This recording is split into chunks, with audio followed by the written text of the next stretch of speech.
Well, Tori Spelling and her mother Candy have had a rocky relationship for years, which we know about. But now, most recently, Candy Spelling, who has a book out, has gone public to plead for a reconciliation, saying that she doesn't even know where her daughter lives. And today, we're getting Tori's side of the story because she has a book out. Please welcome the author of This Is It, Mummywood, Tori Spelling.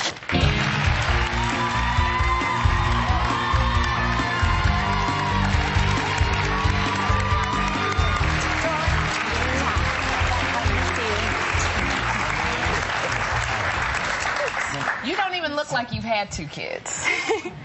Well, this is the expert right here. No. You did say in People magazine that you were not anorexic. I am not. Okay. You're just skinny.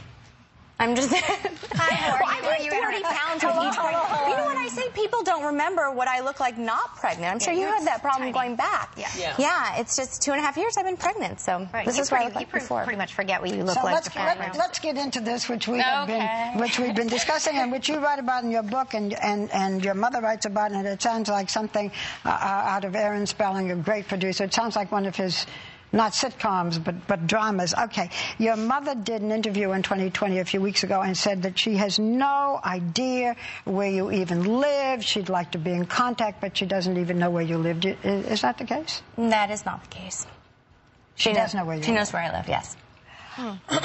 Okay, well, she is...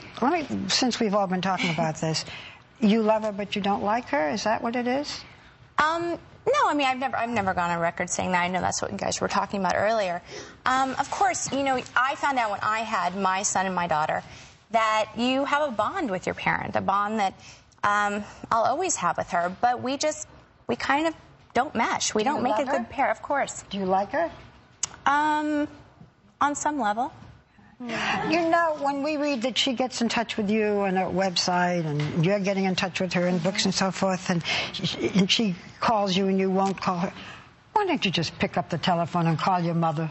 Because you know what? It's really about, at this point, I think, the children. And if she would like to be in their lives and be a presence in their lives, I would love that.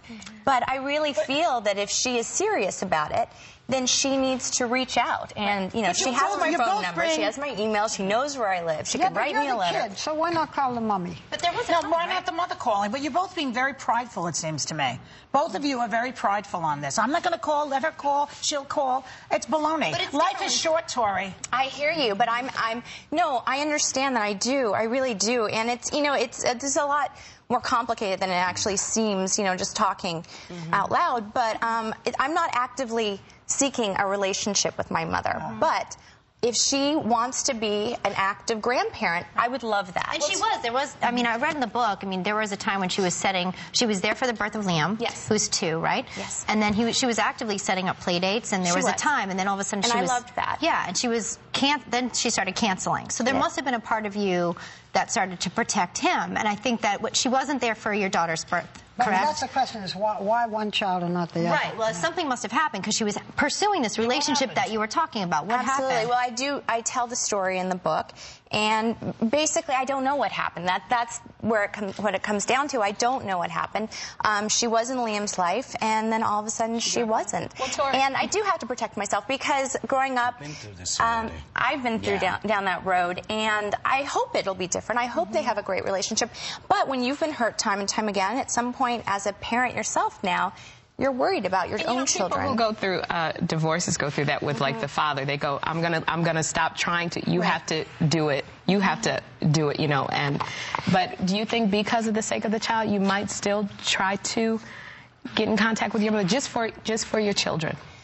Absolutely.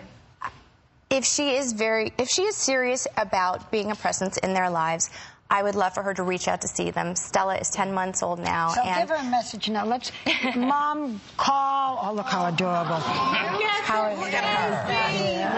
can you resist that? She looks just like your father. Yeah, but do you want to give a message? You say you wanted to get in touch. So do you want to say, if you call, I'll pick up the phone, which she says you don't do, or if you write, I'll write back, or I actually don't want to, because I feel at this point, if she wants to be in their lives and she's serious about it, it'll be a private matter, not a public message. What would your father think about all this, do you think? He would want us to just all be together. Yeah. Sure.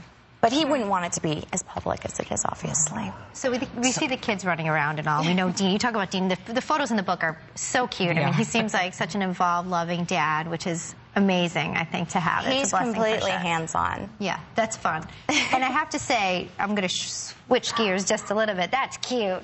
There is a little bond there between the son and dads, I think, He's as well. a daddy's boy. Yeah, especially when they get to that age when they're running around and into stuff. I want to just say last night, in terms of your profession, was a huge night for Donna Martin fans because you returned to 90210 and...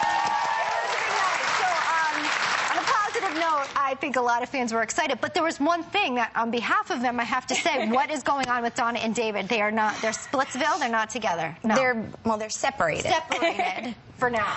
Did you know the whole time that was going to be the case, or did you have a hope that they would get back together? I did not know. I talked to the producers. They were great. They were very collaborative, and it was something that came up, kind of, but more in the skew of like what happens when high school sweethearts kind of grow apart and careers take over and there's children involved, and that's kind of where David and Donna are at right now.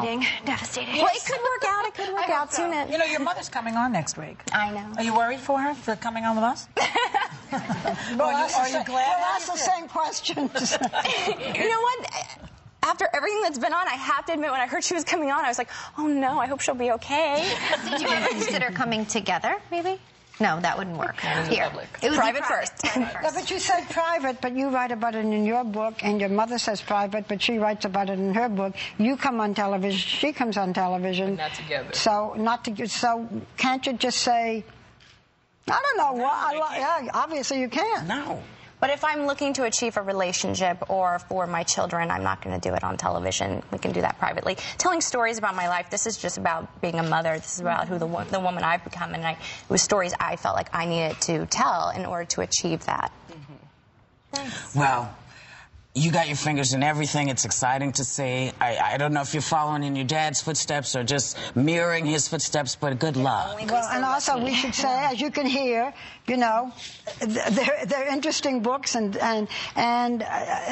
since we've known you for so many years, I think we're all very happy that you have this nice marriage and such an attractive, nice husband and two adorable children. So we wish you the best. And I just hope it all turns out okay with you and Mommy. So Tori's book is available in stores and online, and you're all going to get home with a copy of the book Mommy Will.